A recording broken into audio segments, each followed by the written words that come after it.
Muy bien, hermanos, vamos a continuar.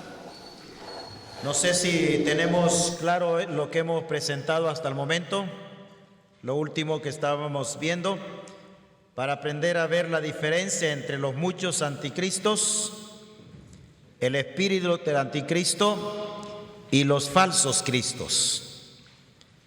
Ninguno de estos tres tiene nada que ver con el anticristo escatológico. Y es importante que nosotros lo entendamos bien al momento de estar estudiando las Escrituras, leyendo, para que de esa forma podamos lograr manejarlo mejor. La idea de que tenga su manual, pues es para que usted pueda seguir después repasando y repasando hasta que logre entender lo más que se pueda. Eso es muy útil, eso fortalece nuestra fe, como lo vimos al principio de nuestra materia, y eso también nos ayuda para ser de mayor bendición a los demás. Muy bien, vamos a continuar entonces, no hay preguntas, seguimos avanzando. Las ideas principales del nombre anticristo en sentido singular son dos. La primera idea es en contra de Cristo y la segunda idea es en lugar de Cristo. En contra de Cristo y en lugar de Cristo. Este nombre, el prefijo anti no se usa como naturalmente lo usamos en el idioma nuestro. Aquí tiene estas dos connotaciones, porque en realidad este personaje va a hacer las dos cosas. Va a estar en contra de Cristo y a la vez va a ponerse en el lugar de Cristo. Y por esa razón las dos implicaciones. En contra de Cristo, por eso dice Pablo en Tesalonicenses que se opone a todo lo que es objeto de culto, porque Él no aceptará más objetos de culto a no ser Él. Y eso va a darse en la última mitad de la tribulación o los últimos 3 años y medio. Y es allí cuando Él va a intentar ocupar también el lugar de Cristo. Al intentar ocupar ese lugar, entonces Él se convierte en lo que dijo el profeta Daniel: la abominación desoladora. Será un personaje abominable delante de Dios, aún también delante de los humanos. El hecho de estas dos connotaciones implica que este es un personaje real, es un humano, es un personaje visible. Implica que no es una filosofía, ni tampoco es una organización política, ni económica, ni religiosa, sino un hombre de carne y huesos, un hombre real, un hombre natural, por así decirlo, humano, obviamente con un coeficiente de inteligencia o capacidad intelectual mayor que la de todos los seres humanos. Y como lo veremos más adelante, habrán razones principales por las cuales Él será lo que va a ser. Además de sus habilidades intelectuales que va a tener, va a contar también con la influencia directa de Satanás mismo. Por eso lo encontramos en el libro de Apocalipsis, que el dragón le da su autoridad y su poder y su trono. En los últimos años, todos los ciudadanos conscientes de la situación difícil del mundo en el cual vivimos se hacen preguntas como las siguientes preguntas. Y vamos a ver en lo que continúa un total de 6 preguntas que normalmente todo ciudadano común y consciente de cómo está andando nuestro mundo se hace ese tipo de preguntas. La primera pregunta que normalmente nos hacemos es: ¿hay alguna solución a tantos problemas políticos, sociales, económicos, morales, espirituales y familiares que tiene este mundo? En todos estos aspectos, hermanos, hay caos.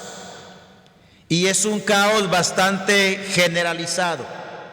Cuando usted ve la política en cada país, va a ver que más del 90% de todos los países del mundo tienen problemas serios en el área política. Igual va a haber lo mismo en el área social. Hay una convulsión de la sociedad casi a nivel mundial. Problemas en el área económica lo tienen casi todos los países del mundo, aun aquellos que se dicen ser los países más ricos son los países más endeudados. Hay problemas morales también. Los países industrializados son los países que se caracterizan actualmente por ser los más inmorales. Casi toda clase de inmoralidad que se practica en muchos países tiene la marca de Made in USA o Made in Europa o algo por el estilo. Son países que han adelantado en muchos aspectos, pero se han degradado y degenerado de una forma inconcebible. Entonces hay problemas morales, problemas espirituales, problemas familiares. Y el deseo de un humano normal, común y consciente es encontrar a alguien que dé una solución a los problemas políticos, sociales, económicos, morales, espirituales, familiares y de cualquier índole. Y sabe, cuando este personaje aparezca, todo el caos que tenemos actualmente, y que si el Señor tardase un poco en llevar a su iglesia, el caos será peor dentro de algunos años. Todo eso es parte del escenario necesario para darle la bienvenida a este personaje. O sea, entre más caos haya en el mundo, para él mejor, porque él se va a presentar como la solución a todos los problemas del mundo. Y en un aspecto va a ser creíble, porque él ya va a haber demostrado capacidades políticas, económicas, sociales, espirituales, religiosas y militares en su confederación. Hay que recordar que él surge de una confederación de 10 cuernos o 10 reyes o 10 naciones. Y él surge como el cuerno pequeño, según Daniel capítulo 11. Y ahí él va a demostrar todas sus habilidades, todas sus capacidades. Y una vez que él esté allí como parte de esta confederación de 10 reinos, entonces los 10 van a denominarlo como su representante delante del mundo. Obviamente nunca olvide, todo está siendo monitoreado desde el cielo. Es el Señor el que está controlando todo.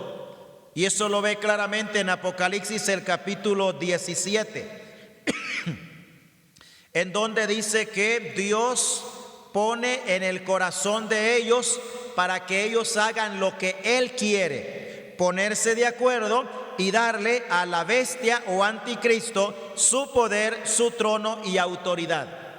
Entonces, de esa manera, Él logra estar a la cabeza de la confederación de 10 reinos o 10 naciones. Entonces ahí va a tener, por así decir, su base. Habrá demostrado que sí tiene capacidad. Entonces, entre peor esté el mundo en todos los aspectos, mejor es el ambiente para que este personaje sea bienvenido y sea aceptado. Y en el momento de su aparición, la situación económica, política, social, familiar, militar, en todos los aspectos va a estar en la peor circunstancia. Y él se va a presentar como el común denominador de la política internacional. Y se le va a creer por las capacidades que él tendrá y también por la influencia satánica, que no es que se le va a ver a él con cachos y cola. Satanás no tiene ni cachos ni cola, pero tendrá la influencia directa de Satanás. Y todo esto es parte del ambiente necesario para que este personaje sea aceptado. Una segunda pregunta es: ¿hasta cuándo estaremos viviendo de crisis en crisis? Quizá en el área donde vivimos en el mundo, donde nosotros estamos, quizá no hayan tantas crisis. Quizá no estemos agobiados por las crisis. Pero lugares donde hay hambruna extrema, pestes extremas, guerras imparables, destrucción en todos los sentidos, obviamente el humano se pregunta: ¿hasta cuándo estaremos viviendo de crisis en crisis? Una tercera pregunta es: ¿existirá alguien que tenga control del mal? ¿Por qué no aparece alguien que le ponga fin a esa idea, a esa pretensión, a ese plan, a ese proyecto macabro, diabólico, maligno que está por delante? La cuarta pregunta quizás sería: ¿existe alguien que tenga la solución a tantos y tan complejos problemas? Cuando hay problemas en una comunidad, queremos soluciones. Y la humanidad está dispuesta a veces a pagar un alto precio a fin de lograr la solución que considera necesaria para su situación. ¿Sabe que el mundo de ese entonces va a estar dispuesto a comprometer su propia vida a fin de poder lograr salir de la crisis en la cual está, a fin de poder lograr tener seguridad en el momento, en el tiempo en el cual se está viviendo? Y la quinta pregunta es: ¿a dónde nos conducirán los avances de la tecnología y el mal uso que se le da? Hay que considerar y recordar: lo que tenemos ahora es precisamente el producto del molde que ya estaba establecido hace cientos de años atrás. Recuerda, el profeta Daniel dijo: y la ciencia se aumentará. Por eso tenemos lo que tenemos hoy. Y lo que llega a nuestras manos es por lo menos 5 años atrasado de los últimos descubrimientos que van a salir después. O sea, a veces hablamos: bueno, tengo un teléfono de última generación, o tengo una computadora de última generación, o tengo un equipo de última generación, o tengo un vehículo de última generación. En realidad, en la práctica vamos por lo menos 5 años atrasados. O sea, lo que nos llega no es de hoy, es de mucho tiempo atrás. Pero para nosotros es nuevo. Y nos preguntamos a veces: ¿a dónde nos conducirán los avances de la tecnología y del mal uso que se le da? Lo último que están considerando como gran riesgo, y que algunos han intentado hacer uso de ello, y que algunos han probado y que otros están en contra, es de la inteligencia artificial. Esa es una de las cosas más sorprendentes que el hombre ha podido inventar. Y es interesante, hermanos, darse cuenta que atrás de todo esto hay alguien que está al control. Hay alguien que está de alguna manera contento con todo lo que se va desarrollando, porque va a llegar el momento en el cual va a usarlo para tener control, monopolio, gobierno. Estamos en una etapa en donde a los seres humanos ya se nos puede controlar. Hay sistemas en donde ya nos pueden rastrear y saber dónde estamos y qué hacemos. Y ese es producto de la tecnología. No es que la tecnología sea mala, el problema es el uso que se le da. Porque usted puede darle un buen uso a la tecnología, como por ejemplo se le está dando aquí. Eso es excelente. Pero a ese mismo aparato, a esa misma tecnología, se le puede dar un uso satánico, diabólico y demoníaco, lo cual nosotros los creyentes no debemos hacerlo. Que lo hagan los que no conocen al Señor, pero nosotros debemos usarlo para bien y debemos usarlo para la bendición y para la gloria de Dios. Y una pregunta más es: ¿hasta dónde llegará el hombre modernista? ¿Hasta dónde? Parece que la cosa es de no parar. Cada vez hay nuevos descubrimientos, cada vez hay cosas más sofisticadas, claro, más atractivas, a veces más bonitas, nos dan ciertas ventajas y cosas por el estilo. Pero el problema es el mal uso de aquello que nosotros tenemos. Hace varios años atrás, cuando el internet no existía, pues no era fácil ni escuchar mensajeros, ni mucho menos ver mensajeros. Ahora no se pueden esconder los predicadores. No nos podemos esconder. Podemos estar siendo vistos y oídos de cualquier rincón del mundo con tal que haya internet. Y eso no es que sea malo. Podemos y debemos usarlo para lo bueno. Esa es nuestra responsabilidad, no para lo malo. Pero hermanos, esto va cada vez de mal en peor. Porque cuando nosotros vemos así globalmente, nos vamos a dar cuenta que el buen uso que se le da a la tecnología a duras penas llega a un 20% a nivel global. Lo que implica que el 80% de todos estos avances que tenemos normalmente son mal usados. Pero no es responsabilidad nuestra controlar eso, ¿verdad? Ni componer el mundo. Sí es nuestra responsabilidad personal el procurar de que si tenemos acceso a algo así, podamos usarlo para bendición. Muchos científicos nos prometen mejoría. Eso es muy real. Pero ¿qué pasa? La Biblia nos enseña que la humanidad se acerca a la mayor crisis de la historia. O sea, todos los sociólogos, todos los economistas, todos los científicos en las diferentes ramas quieren hacernos creer que vamos de lo bueno a lo mejor. La Escritura nos muestra lo contrario. Lo mejor, amados hermanos, de la época de la historia, según la profecía, ya pasó. Hay un principio en profecía que se llama el principio de declinación total. Recuerde que no estamos estudiando profecía, estamos estudiando escatología, que es solamente una parte de profecía. Por eso cuando digo profecía no me lo busquen en el manual, que no está ahí. Pero hermanos, este principio de profecía se llama declinación total. Y la idea es que todo tuvo un comienzo o un original. Y con el correr del tiempo y como resultado de los efectos del pecado, eso ha venido en deterioro. Y es interesante, Dios lo mostró a través de la profecía. Y lo mostró, por ejemplo, en Daniel capítulo 2, donde usted encuentra la estatua. Primero tiene oro, el material o el mineral más valioso. Luego tiene plata, el que vale menos. Luego tiene bronce, el que vale mucho menos.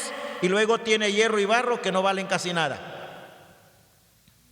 De arriba a abajo. Lo más valioso ya se fue. Y es exactamente eso lo que sucede con nuestro mundo. Cuando usted va, por ejemplo, para ver la creación angélica, se va a dar cuenta que el querubín grande protector, que se convirtió a sí mismo en diablo, porque Dios no hizo un diablo ni un Satanás, Dios hizo un querubín grande y protector. Este querubín grande y protector, Lucero, hijo de la mañana, es su nombre. Él se convirtió a sí mismo en diablo, no es que Dios hizo un diablo.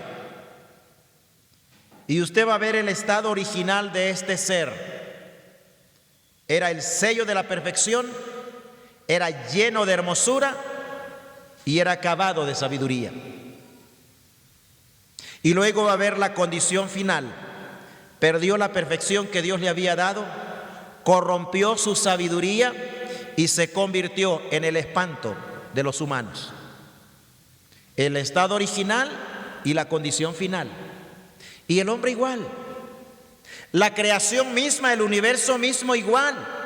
Todos sabemos, por ejemplo, cuando hablamos del campo, hace muchos años atrás usted sembraba y cosechaba sin necesidad de ningún tipo de químico. Y cosechaba bastante. Ahora usted siembra y si no hay químicos no hay nada. Pierde todo. Porque la tierra misma está degradada, debilitada. Ya no es igual. Y eso, hermanos amados, sucede así. Vamos de mal en peor según las Escrituras. Así que nosotros los creyentes no tenemos base escritural para pensar, vamos a estar mejor de aquí a 20 años, a 30 o 40 años. Probablemente en algunos aspectos haya mejoría, pero eso solo es un espejismo de todo lo demás que está torcido y que está contaminado. Vamos a estas porciones para ver que la Biblia nos enseña que la humanidad se acerca a una época de mayor crisis en la historia. Daniel capítulo 12 y el verso 1. Daniel el capítulo 12 y el verso 1. En aquel tiempo se levantará Miguel, el gran príncipe que está de parte de los hijos de tu pueblo, y será tiempo de angustia, cual nunca fue desde que hubo gente hasta entonces. Pero en aquel tiempo será librado tu pueblo, todos los que se hallen escritos en el libro. Vamos a Mateo capítulo 24 y el verso 15. Mateo 24, versículo 15 en adelante. Note aquí cómo el Señor describió la situación que se dará en el futuro, que puede ser para nosotros muy próximo, pero que a Dios gracias no estaremos para ese periodo de tiempo. Versos 15 al 26 de Mateo capítulo 24. Por tanto, cuando veáis en el lugar santo la abominación desoladora de que habló el profeta Daniel, el que le entienda, entonces los que estén en Jerusalén huyan a los montes. El que esté en la azotea no descienda para tomar algo de su casa, y el que esté en el campo no vuelva atrás para tomar su capa. Mas ay de las que estén encintas y de las que críen en aquellos días. Orad pues que vuestra huida no sea en invierno ni en día de reposo, porque habrá entonces gran tribulación, cual no la ha habido desde el principio del mundo hasta ahora, ni la habrá. Y si aquellos días no fuesen acortados, nadie sería salvo. Mas por causa de los escogidos, aquellos días serán acortados. Entonces, si alguno dijere, mirad, aquí está el Cristo, o mirad, allí está, no lo creáis. Porque se levantarán falsos cristos y falsos profetas, y harán grandes señales y prodigios, de tal manera que engañarán, si fuere posible, aún a los escogidos. Ya os lo he dicho antes. Así que, si os dijeren, mirad, está en el desierto, no salgáis. O mirad, está en los aposentos, no lo creáis. Esta descripción que nos da aquí el Señor es una descripción muy clara de las condiciones caóticas en las cuales el mundo se va a encontrar. Algunas de estas cosas ya las tenemos en el tiempo presente. Hay, por ejemplo, falsos profetas, hay falsos maestros. Y si usted está al tanto de la historia de algunos hombres, algunos han llegado al extremo de proclamarse Cristos. y dicen ser creyentes y predican, la gran diferencia es que andan guardaespaldas para protegerlos y para cuidarlos. Son falsos cristos, falsos maestros. Eso ya lo tenemos en el tiempo presente. Pero el tiempo presente y todo lo malo y todo lo que tenemos, todas las aberraciones que se escuchan y se ven por ahí, son demasiado pálidas en relación a lo que vendrá en esta época de la historia. Vamos a 1 Timoteo capítulo 4 y el verso 1. El apóstol Pablo allí nos da un relato de algo que sucederá en el futuro y que en gran medida es la época en la cual nosotros estamos viviendo ya. 1 Timoteo 4:1. Pero el Espíritu dice claramente que en los postreros tiempos algunos apostatarán de la fe, escuchando a espíritus engañadores y a doctrinas de demonios. Note que esto lo dice el Espíritu Santo. En los postreros tiempos. Esos postreros tiempos de los cuales Pablo habló son los tiempos presentes que nosotros tenemos ahora. Hay muchos que prefieren escuchar a espíritus engañadores y prefieren escuchar a doctrinas de demonios que escuchar la sana doctrina, la sana enseñanza de la palabra del Señor. 2 Timoteo capítulo 3, versos 1 al 5. También debes saber esto, que en los postreros días vendrán tiempos peligrosos, porque habrá hombres amadores de sí mismos, avaros, vanagloriosos, soberbios, blasfemos, desobedientes a los padres, ingratos, impíos, sin afecto natural, implacables, calumniadores, intemperantes, crueles, aborrecedores de lo bueno, traidores, impetuosos, infatuados, amadores de los deleites más que de Dios, que tendrán apariencia de piedad, pero que negarán la eficacia de ella. A estos evita, no es invita, hermano. A estos evita. Y note bien que todas estas características las tenemos en nuestro medio. Hay personas que dicen ser creyentes, muchos que aparecen predicando, pero que tienen este tipo de características que son características de aquellos que no han nacido de nuevo. 1 Tesalonicenses capítulo 5 y el verso 3. 1 Tesalonicenses capítulo 5 y el verso 3. Que cuando digan paz y seguridad, entonces vendrá sobre ellos destrucción repentina, como los dolores a la mujer encinta, y no escaparán. Esto es parte de todo lo que la Escritura nos enseña, de que los tiempos que vendrán en el futuro serán de mayor crisis, y muy especialmente en este periodo que conocemos como la tribulación, en la última parte en la cual este personaje estará, por así decir, ya logrando o queriendo tener el control de todo el mundo. También la Biblia nos enseña que en el futuro aparecerá un hombre que cautivará a la humanidad con su sagacidad y con sus milagros mentirosos. Esto no es algo nuevo. O sea, el hecho de esta profecía no es algo nuevo, no es del Nuevo Testamento. Es algo que fue dado de parte de Dios a través del profeta Daniel para el pueblo de Israel, pero ahora también es para que nosotros lo sepamos. Vamos a Daniel capítulo 8 y el verso 25. Libro de Daniel, el capítulo 8 y el verso 25. Dice así: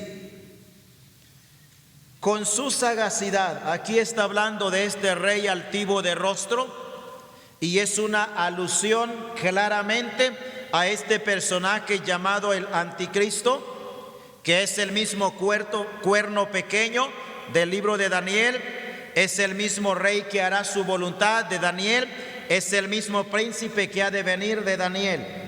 Dice el verso 25: con su sagacidad hará prosperar el engaño en su mano, y en su corazón se engrandecerá, y sin aviso destruirá a muchos, y se levantará contra el príncipe de los príncipes, pero será quebrantado, aunque no por mano humana.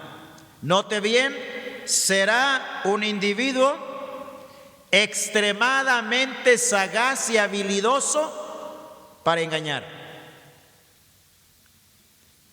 Incomparable, o sea, no tiene otro igual.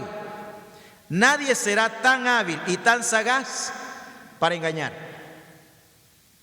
al grado tal que aún los más sabios y los más poderosos y los más intelectuales van a ser engañados.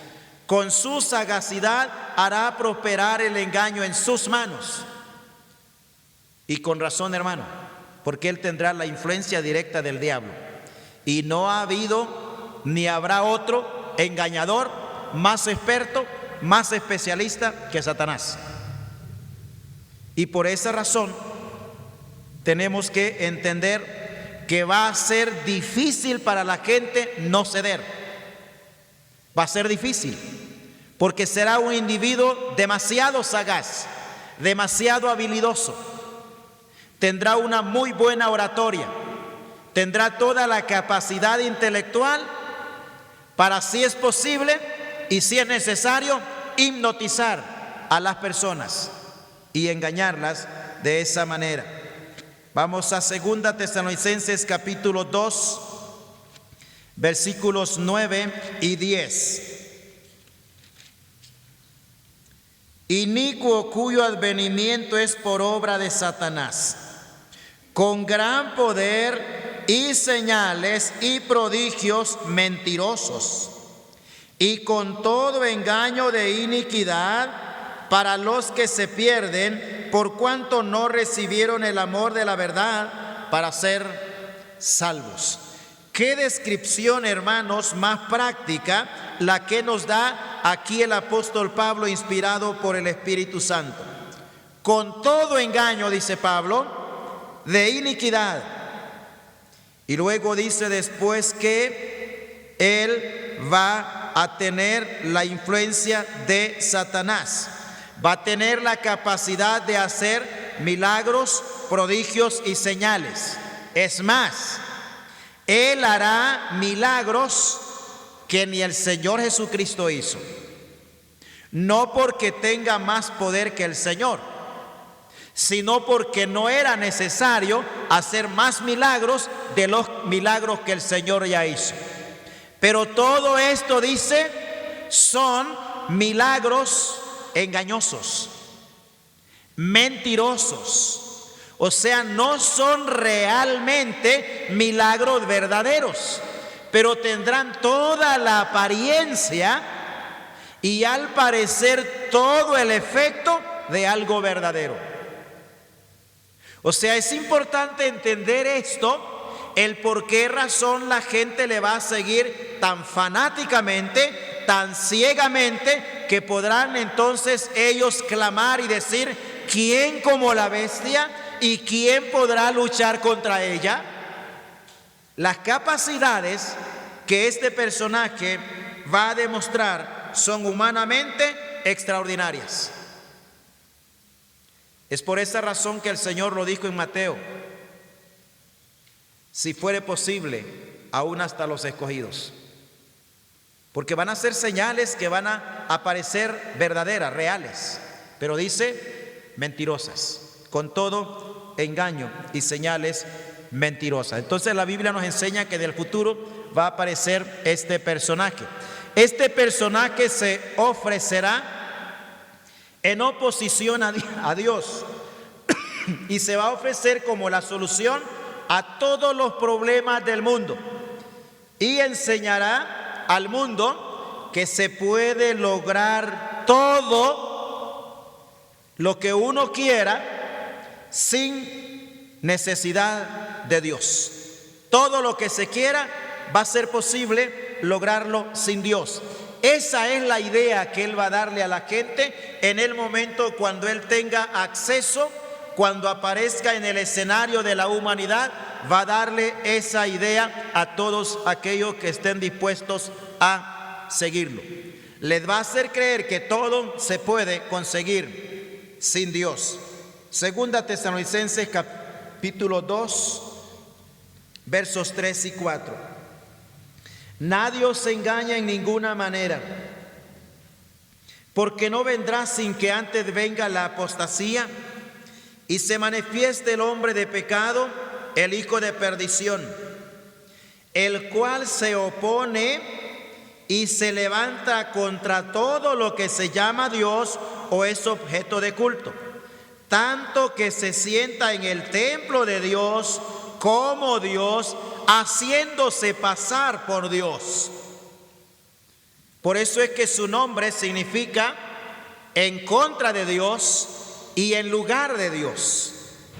Y la manera práctica a través de la cual Él va a hacerse pasar como Dios es que Él va a entrar en el templo. Para esa época en Jerusalén habrá un templo. Actualmente no hay templo. Desde que Tito, el emperador romano, destruyó el templo, no ha habido templo en Jerusalén. Para esa época, según la profecía, va a haber un templo. Y ese templo se puede construir en poco tiempo. Y es allí en el templo en donde este personaje va a entrar. Y se va a sentar en el lugar santísimo, en el futuro templo en Jerusalén, y va a reclamar adoración hacia Él como Dios. Y se va a autonombrar y autodenominar Dios. Y va a retar a Dios, al Dios verdadero. Va a blasfemar contra el Dios verdadero. Y al parecer el Dios verdadero no reacciona, porque no es el momento, y va a reaccionar en su momento.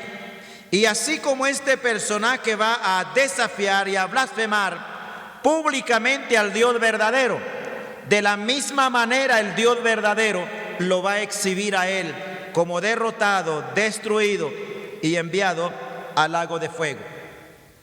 Él va a hacerle creer al mundo que se puede conseguir todo sin Dios. Una de las filosofías más propagadas en los últimos años es la filosofía del humanismo. Esa filosofía en donde se anima, se motiva al ser humano a deificarse. Y hay algunos predicadores que ya se creen dioses también.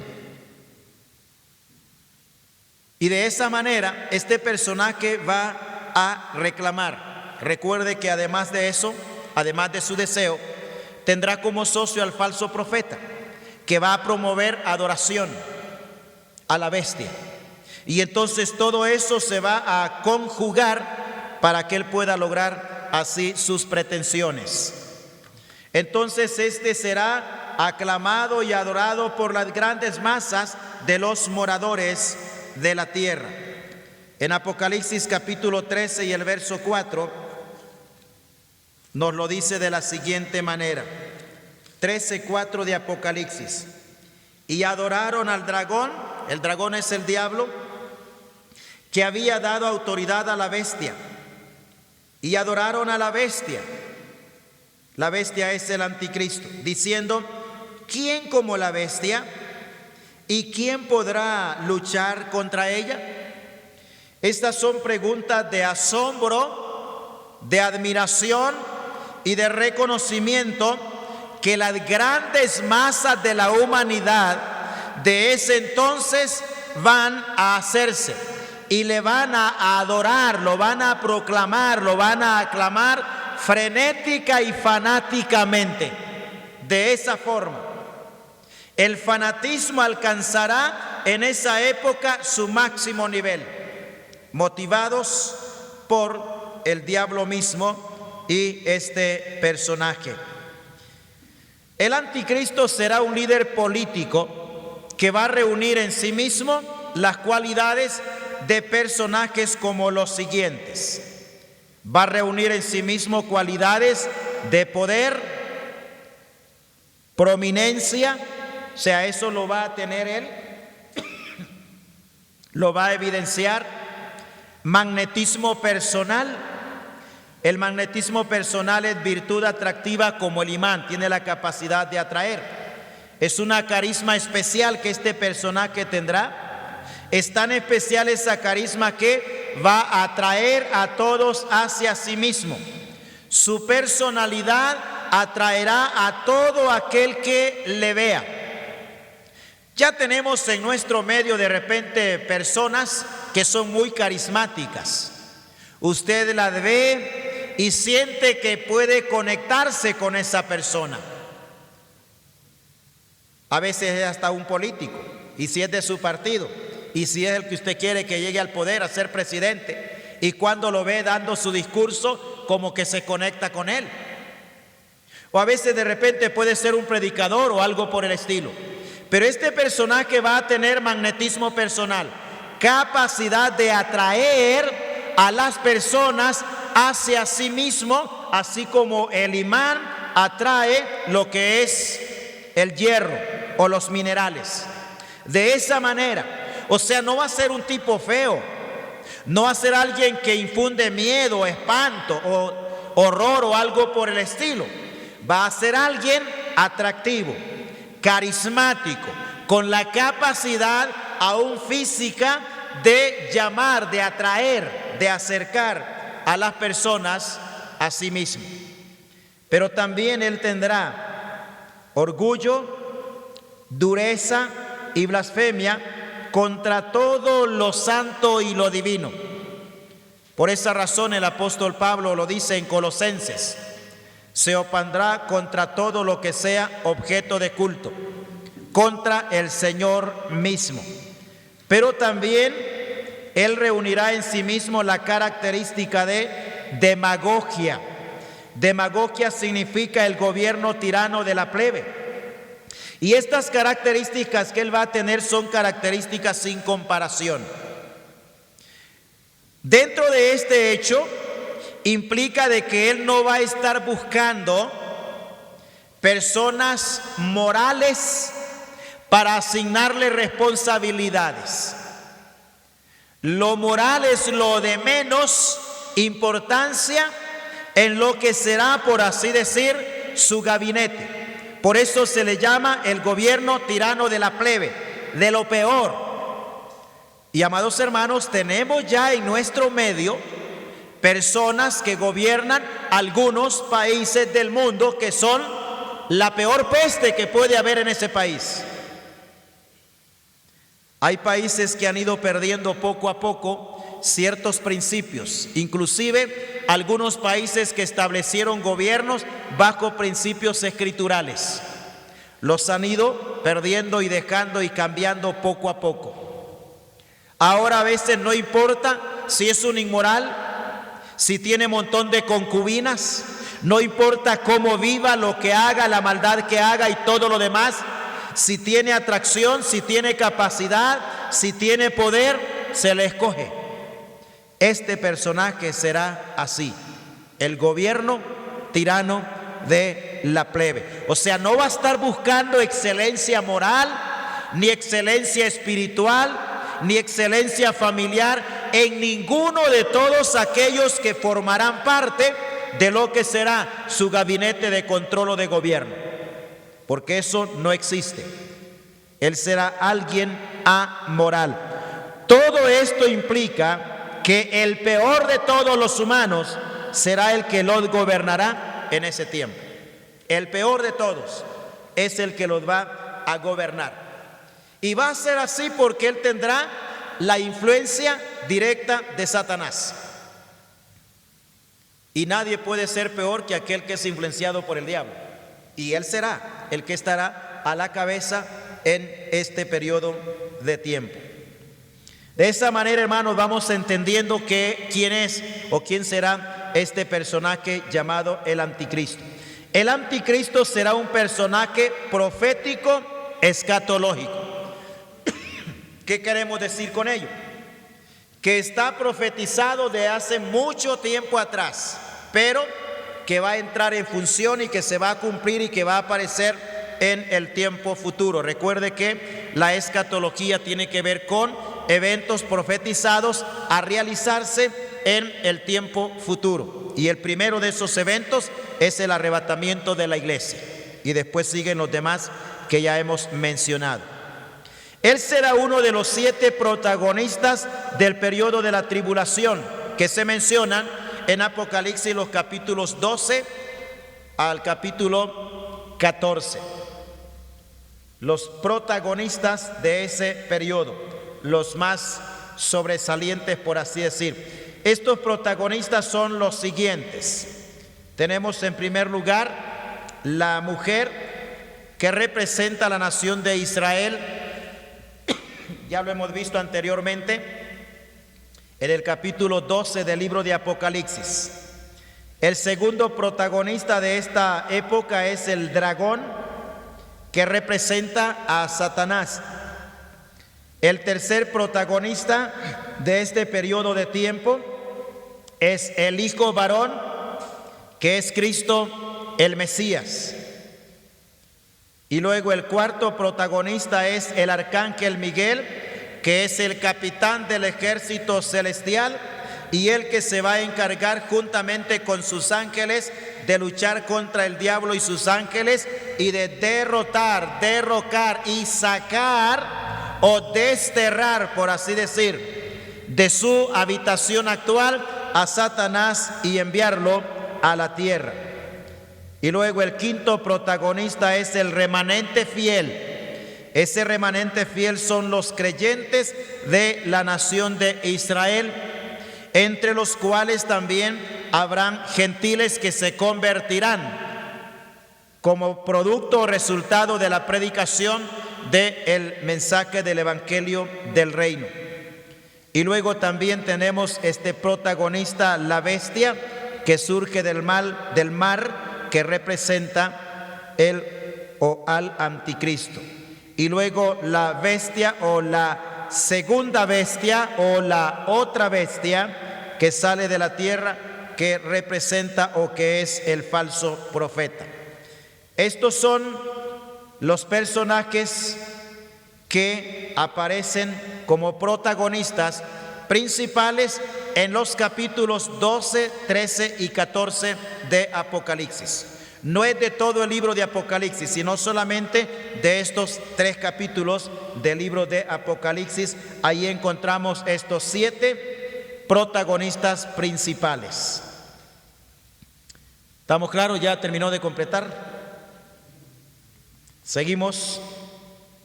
Vamos ahora para ver su origen.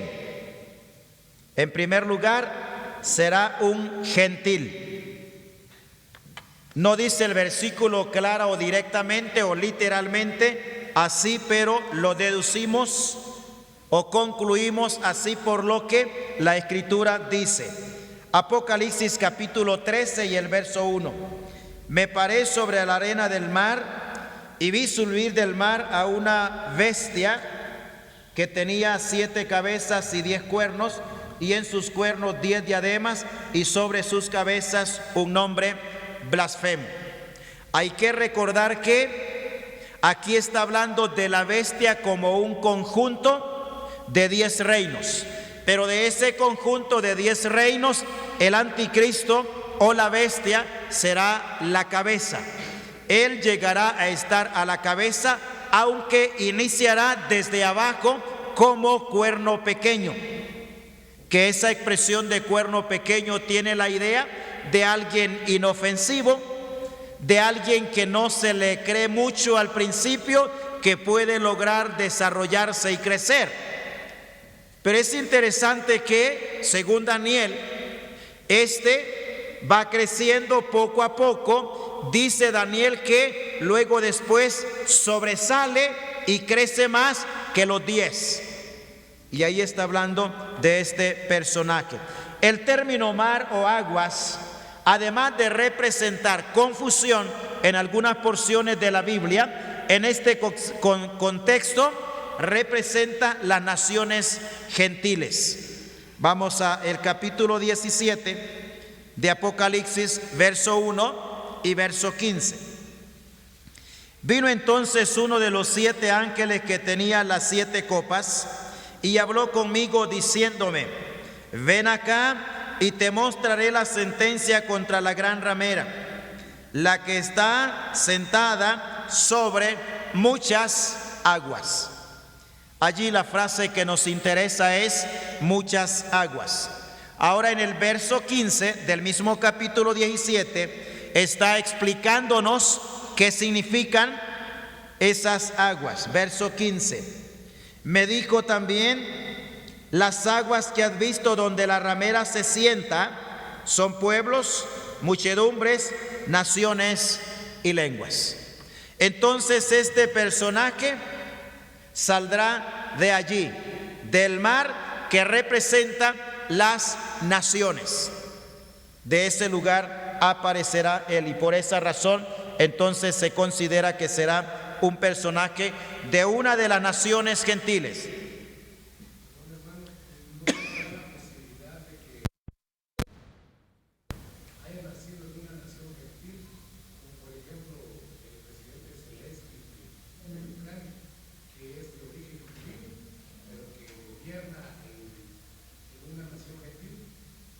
Podría darse, pero no lo sabemos.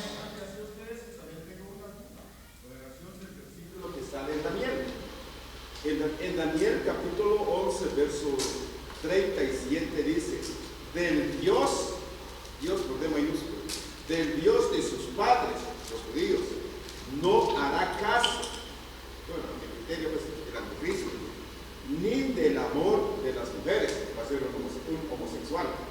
Según el texto, como somos alumnos, pues somos discípulos, queremos aprender para ampliar la pregunta de Sí, en realidad, hermanos, cuando nosotros vemos la totalidad y el margen de iniquidad y de maldad que habrá en ese personaje, el que va a ser un homosexual, eso sería lo de menos.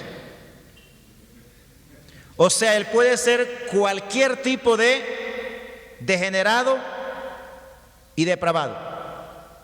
O sea, no podemos esperar que él sea un hombre moral, ni que sea un honesto, ni que sea un fiel o un decente.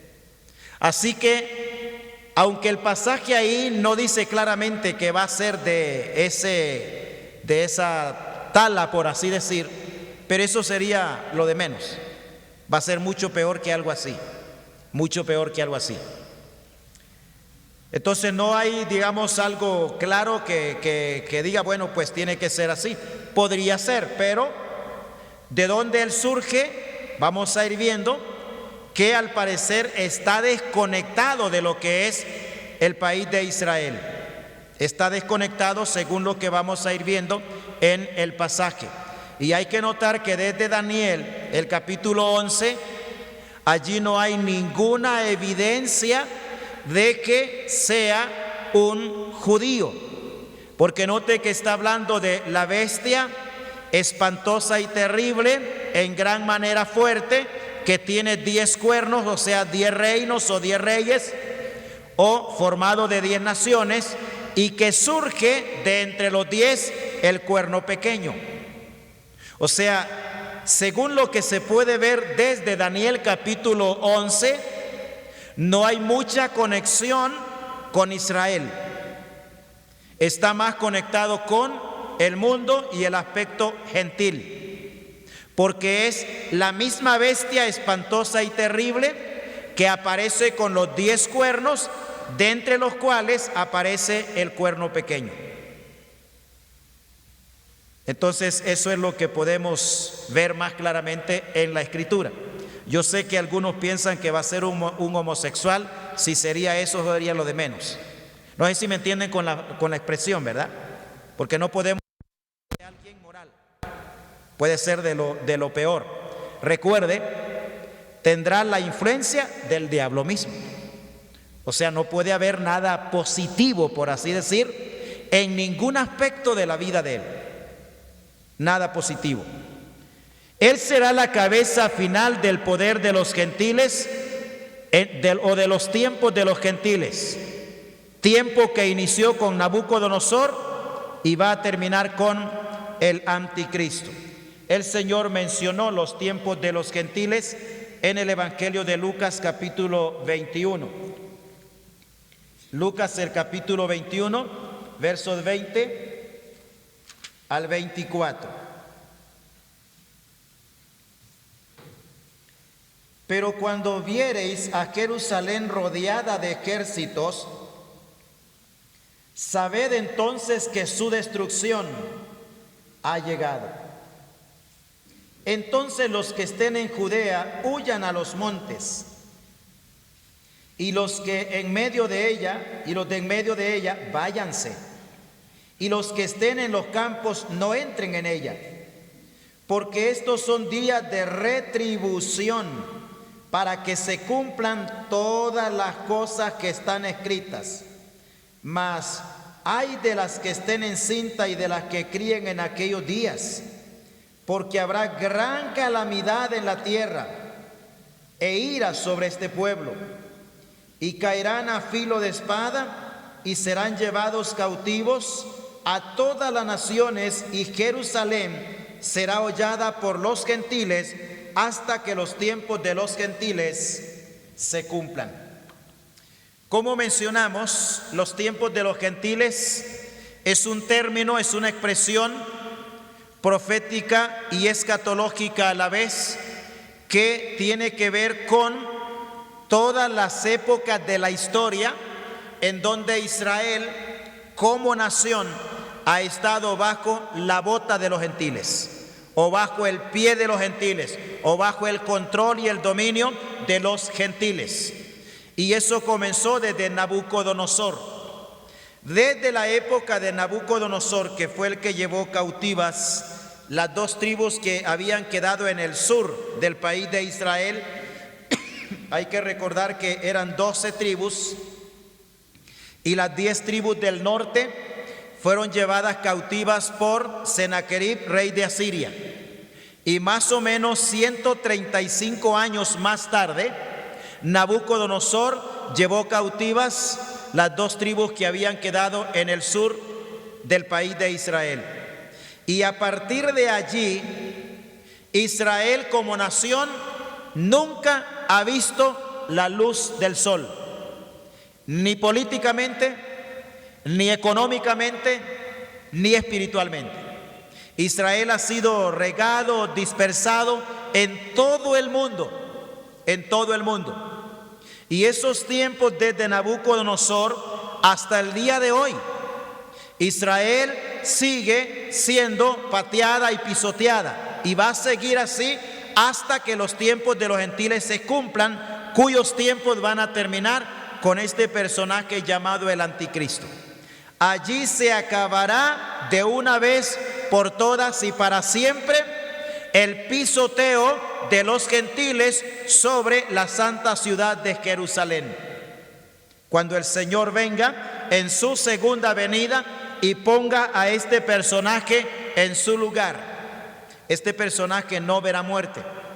Este personaje va a ser lanzado vivo juntamente con su socio el falso profeta al lago de fuego, y estarán allí eternamente y para siempre. Entonces Israel ha estado desde Nabucodonosor hasta el día de hoy, y lo estará hasta el final de la tribulación, bajo el dominio, el control, el pisoteo de las naciones gentiles. Muy bien, segunda área o lugar de procedencia, por así decir, de este personaje. Geográficamente será de una de las naciones que pertenecieron al antiguo imperio romano, porque él saldrá de entre los 10 cuernos o reyes. Vamos a Daniel capítulo 7. Libro del profeta Daniel, el capítulo 7, y vamos al versículo 8. Luego versos 24 al 27. Hay que recordar que aquí en Daniel 7 es una reseña profética de los tiempos de los gentiles. Igual también Daniel capítulo 2, solo que en el capítulo 2 es una reseña profética del punto de vista del hombre. Y Daniel capítulo 7 es una reseña profética de lo mismo, pero del punto de vista de Dios. Lo que implica que lo que para el hombre es oro, para Dios es una bestia, un león. Lo que para el hombre es plata, para Dios es otra bestia. Y finalmente lo que para el hombre es barro y hierro cocido, hierro y barro cocido, para Dios es una bestia espantosa y terrible, en gran manera fuerte, que se refiere al Imperio Romano. Cada una de estas partes de la imagen y cada una de estas bestias representaban los imperios que seguirían después del imperio babilónico. Fue en la época de Nabucodonosor, cuando el imperio babilónico está en su mayor auge, cuando Dios reveló estas cosas y mostró a Daniel que representaba cada una de las partes de la imagen, y mostró también qué representaba cada una de las bestias en Daniel capítulo 7. Vamos al versículo 8. Daniel capítulo 7 y el verso 8. Mientras yo contemplaba los cuernos, he aquí que otro cuerno pequeño salía entre ellos, y delante de él fueron arrancados 3 cuernos de los primeros. Y he aquí que este cuerno tenía ojos como de hombre y una boca que hablaba grandes cosas. Ahí aparece este cuerno pequeño, sale entre los 10 cuernos que ya estaban allí. En el momento cuando estos 10 cuernos o reyes, conectando eso con Apocalipsis 17, en ese momento cuando ellos determinan ponerlo como su representante, entonces 3 de los 10 son eliminados por el cuerno pequeño. Y como él será un estratega militar y un genio militar, de alguna manera se las arreglará para que los 7 que han quedado de los 10 que eran, porque 3 han sido sacados, para que estos 7 no protesten, porque no hay evidencia de que va a haber protesta. Por alguna razón que la Escritura no lo dice, 3 de los 10 reyes van a ser eliminados y sacados por el cuerno pequeño. Fueron arrancados, dice, 3 de los cuernos, de los primeros. Y aquí este cuerno tenía ojos como de hombre y una boca que hablaba grandes cosas. Recuerde que estamos hablando del Imperio Romano, compuesto por 10 cuernos o 10 reyes. Ahí no tiene nada que ver la nación de Israel. Nada que ver. O sea, el hecho de que algunos están pensando que va a ser judío, nacido en un país gentil, pues puede ser que se dé así, pero en todo lo que vemos en relación a él, no hay una forma de hacer una conexión que nos quede claro y que pueda, por así decir, dejar de lado todo lo que estamos viendo.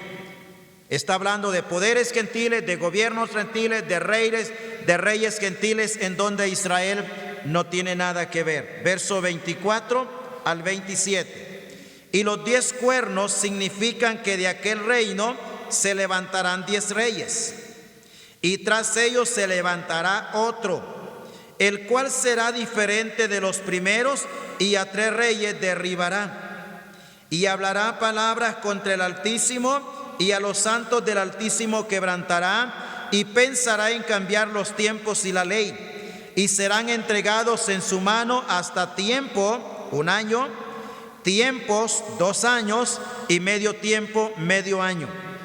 Pero se sentará el juez y le quitará su dominio, para que sea destruido y arruinado hasta el fin, y que el reino y el dominio y la majestad de los reinos debajo de todo el cielo sea dado al pueblo de los santos del Altísimo, cuyo reino es reino eterno, y todos los dominios les servirán y obedecerán. Creo que con estas porciones, por lo menos para mí, queda bien claro que geográficamente va a ser de alguno de esos lugares o de esas naciones que pertenecieron antiguamente a lo que era el Imperio Romano, porque esa bestia espantosa, terrible, que tiene 10 cuernos, y de ahí mismo surge el cuerno pequeño, eso tiene que ver con el antiguo Imperio Romano. ¿Alguien me va a preguntar algo o añadir? Cuando dice la Biblia que el ángel vino y ató a Satanás y lo lanzó al abismo, y mientras de que el anticristo y el falso profeta al lago de fuego, ¿es el mismo lugar o fueron separados? El abismo y el lago de fuego, ¿es el mismo lugar o fueron separados el diablo con el anticristo y el falso profeta? Son dos lugares diferentes. El abismo es una expresión simbólica para indicar un lugar de aislamiento o cárcel, que es donde va a ir Satanás por 1000 años, y de ahí va a ser sacado cuando los 1000 años se cumplan por poco tiempo.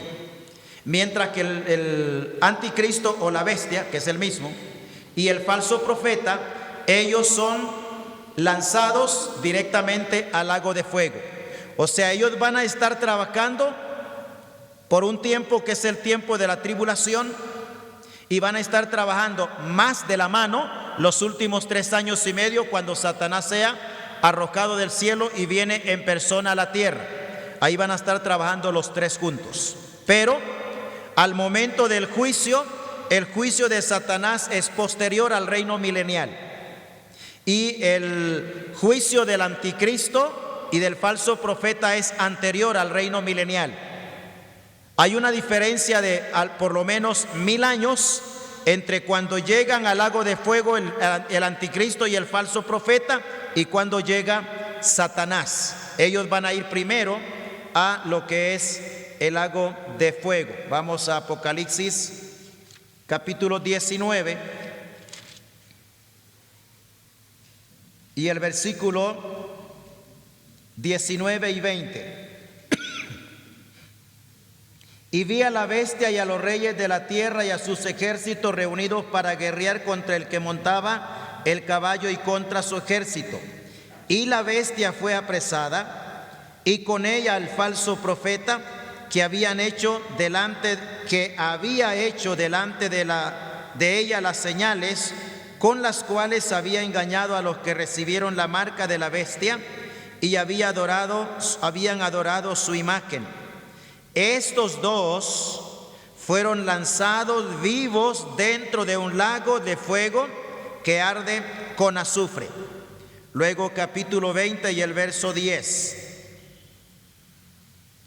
Y el diablo que los engañaba fue lanzado al lago de fuego y azufre, donde estaban la bestia y el falso profeta, y serán atormentados día y noche por los siglos de los siglos.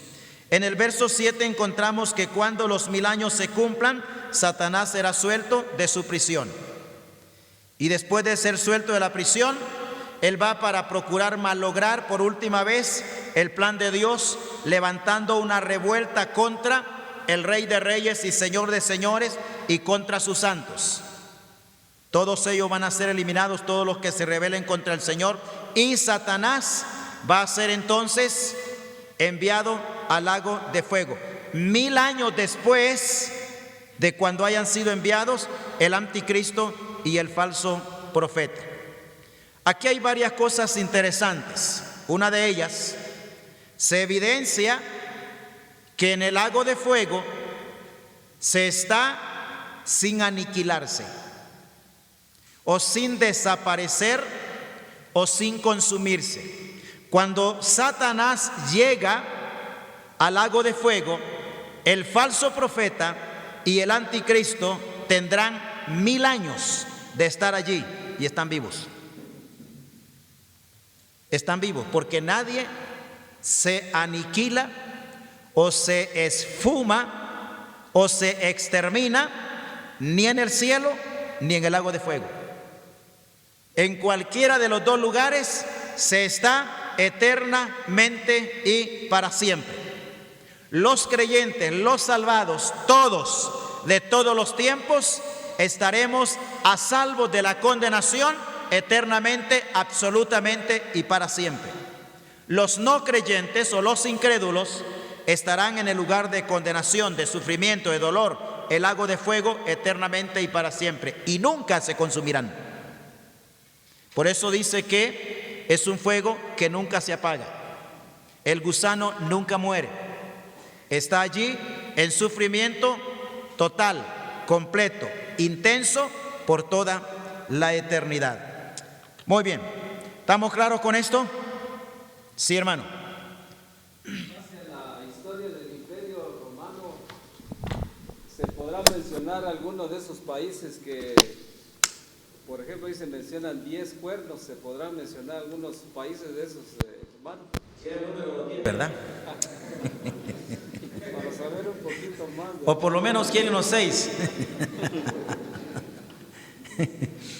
Es bueno ir al mapa. Y ahí en el mapa usted puede ver, buscar ahí los imperios antiguos, y ahí usted va a ver dónde está y cuáles son los países que en aquella época formaron parte de lo que es el antiguo imperio romano. Hay un aspecto, porque hay, digamos, hace muchos años atrás, siempre se dijo, por ejemplo, que la Comunidad Económica Europea, que todos esos países en realidad tendrían que ver o ser parte de lo que es el antiguo imperio romano. No todos los países que se consideran ahora Europa formaron parte del antiguo imperio romano. La otra cosa que hay que tomar en cuenta es que algunos países han, digamos, perdido políticamente, o sea, han cambiado políticamente sus fronteras. Pero hay algunos que han conservado sus fronteras. La Biblia no dice exactamente, no enumera ni nombra los países que forman parte de lo que es el Imperio Romano.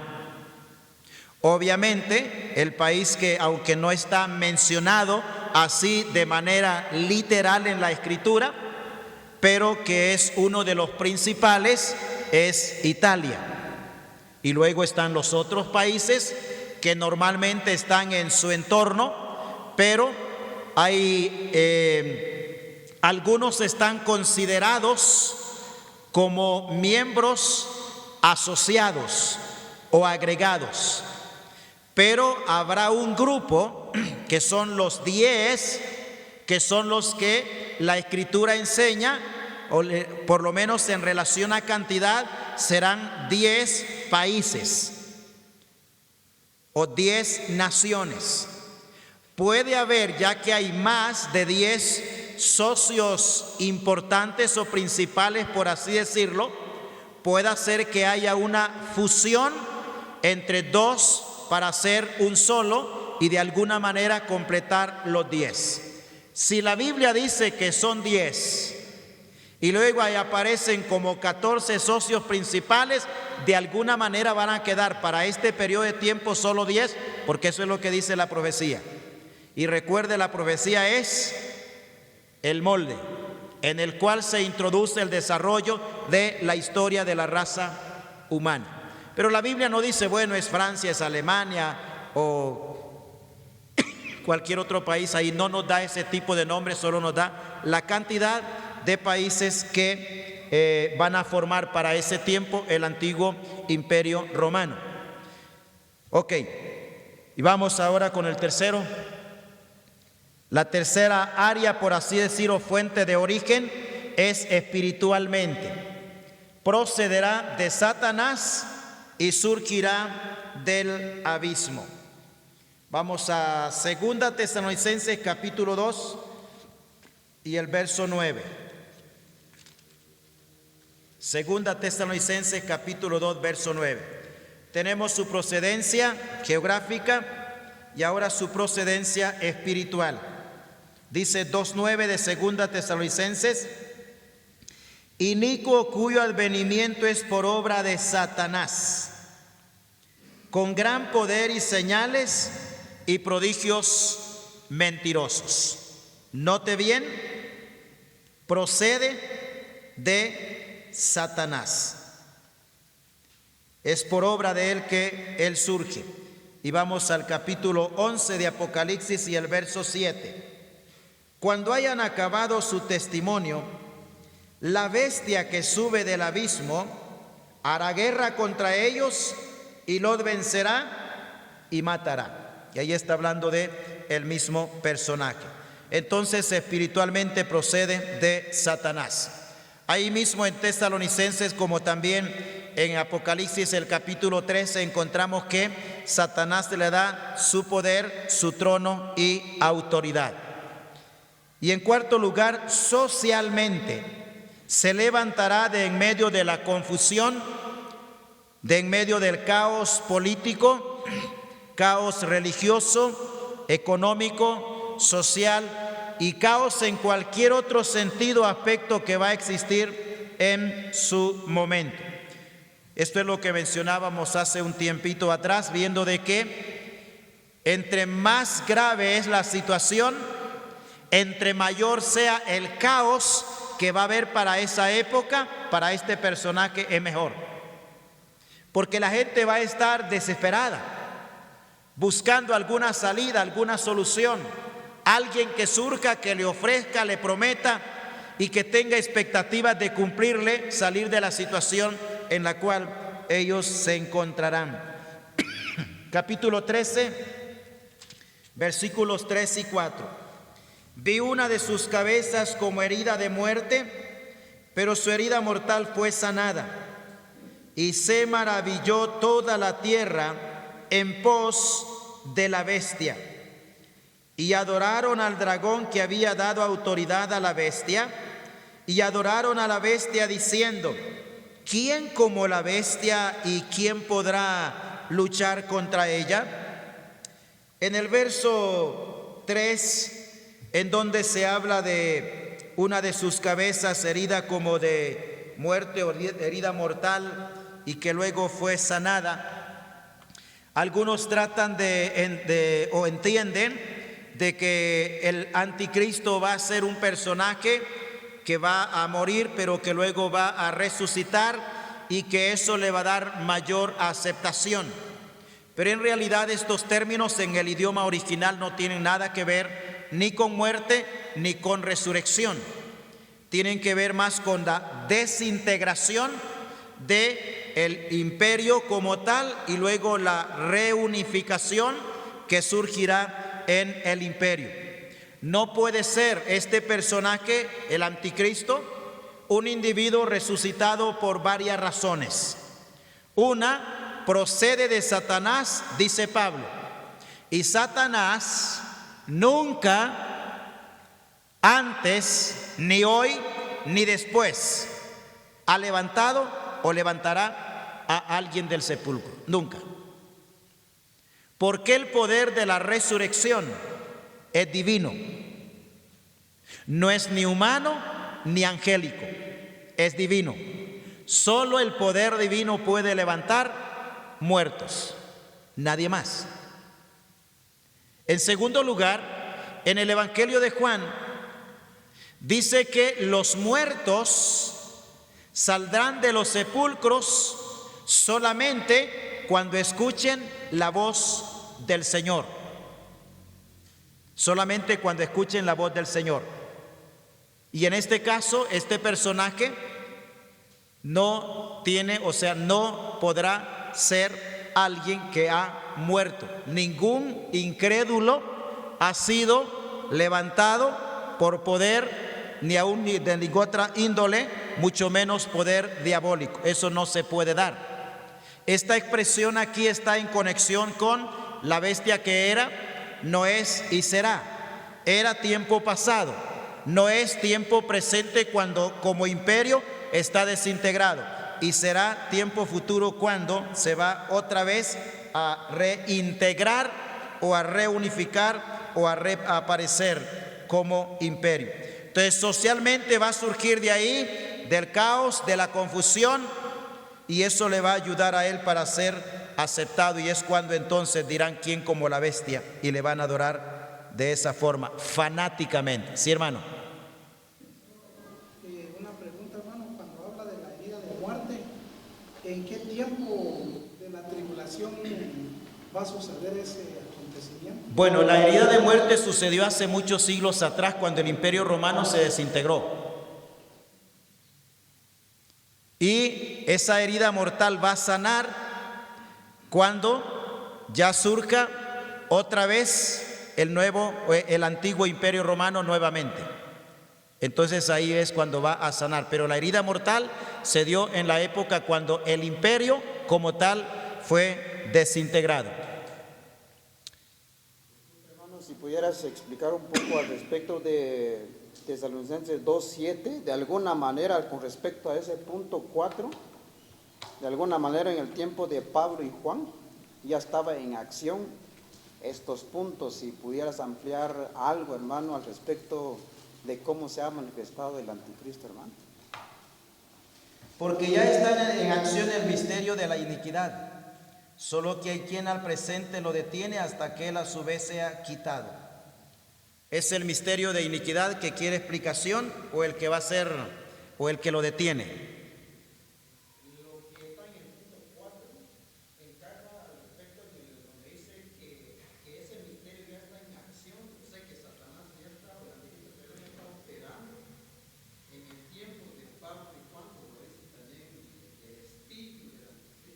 El espíritu del anticristo sí, pero el anticristo escatológico o el verdadero anticristo no.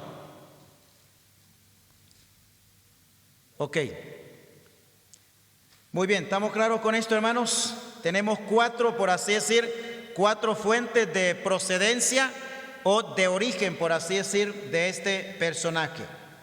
Y vamos a seguir para ver ahora sus diferentes nombres. No los vamos a ver todos los nombres, pero usted va a encontrar casi como 2 docenas de nombres que se le dan y que se le atribuyen a este personaje. Veremos los más conocidos. La simiente de la serpiente. Vamos a Génesis capítulo 3 y el versículo 15. Ahí tenemos 2 simientes. Dice: y pondré enemistad entre ti y la simiente y la mujer, entre tu simiente y la simiente suya. Esta te herirá en la cabeza y tú le herirás en el calcañar. La simiente de la serpiente y la simiente de la mujer son 2 simientes diferentes. La manifestación de la simiente de la serpiente será el anticristo.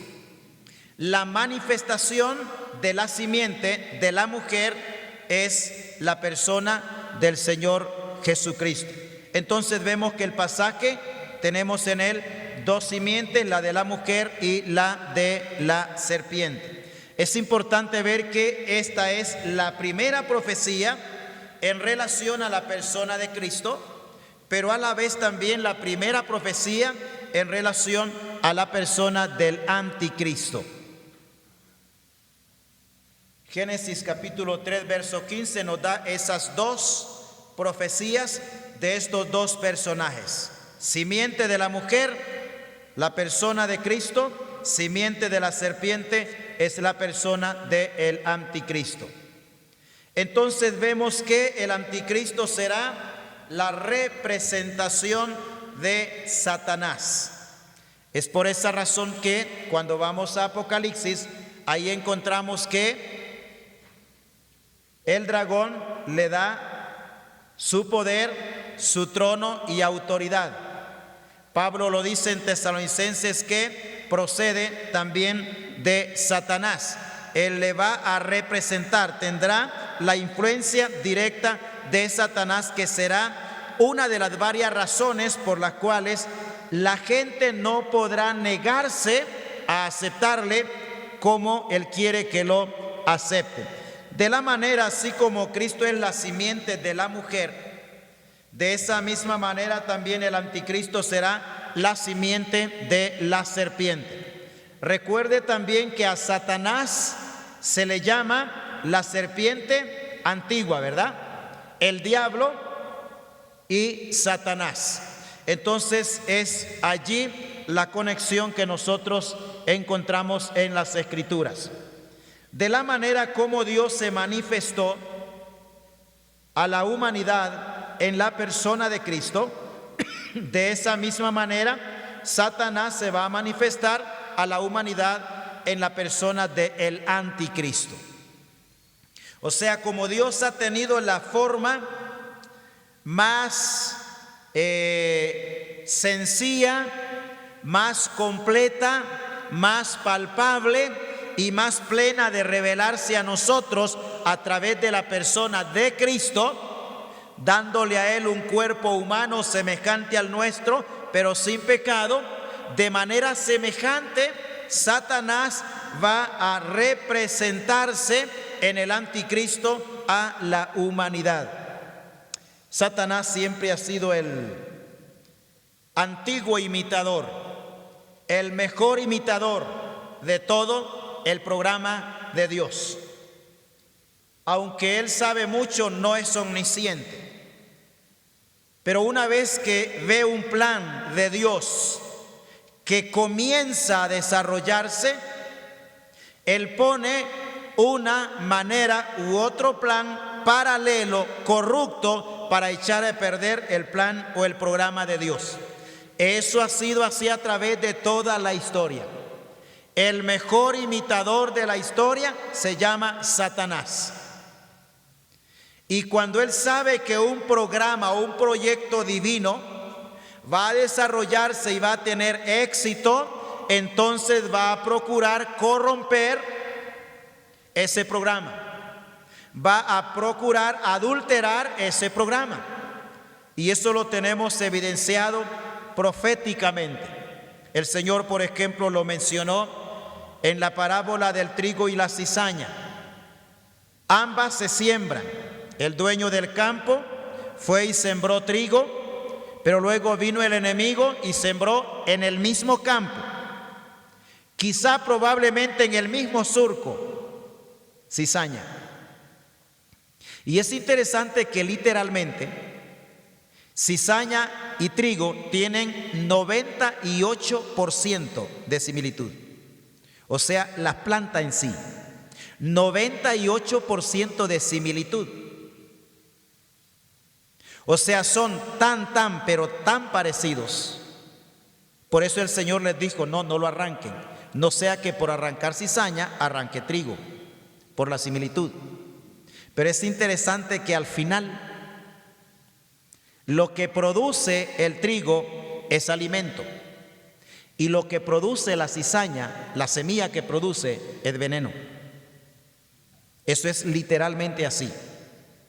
Y el Señor mostró allí cómo Satanás, el enemigo de nuestras almas, a través de los siglos procuraría corromper, confundir o mezclar sus planes, propósitos y proyectos con los planes, propósitos y proyectos de Dios. Estamos en la época del trigo y la cizaña. Estamos en la época proféticamente de los peces buenos y de los peces malos. Porque Satanás no se queda atrás, él no descansa, él no duerme. Y finalmente Satanás ha sido el imitador número 1 en toda la historia de la humanidad y lo seguirá haciendo así hasta el final. Muy bien, hermano, nuestro tiempo se ha ido. Nos quedamos aquí y si el Señor no ha venido, pues en su gracia vamos a continuar el día de mañana.